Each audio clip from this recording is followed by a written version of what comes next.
A man used to work at a meat freezing factory. One day, before the factory closed, he went alone to the freezing section to look around. By mistake, the door shut behind him, trapping him inside the icy compartment.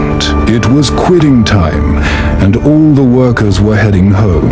No one noticed he was trapped inside. He realized that within 2 or 3 hours, his body would freeze solid. As death seemed inevitable, he turned to God, sought forgiveness for his sins, and prayed, "O Savior of Jonah from the fish's belly and Joseph from the prison, if I have ever done even one deed purely for your pleasure, grant me freedom from this prison by its merit. I promise to keep doing it until my last breath." Tears streamed from his eyes. Only an hour or two passed when suddenly the freezer door opened. The guard rushed in, lifted the man out, and took him to a warm heater. Once he recovered a little, the man asked the guard, "How did you know to come here?" The guard replied, "Sir, I've worked at this factory for 20 years. Hundreds of workers and officers come and go daily, but you are among the few who always smile, greet me, and ask about my well-being when you arrive. And when you leave,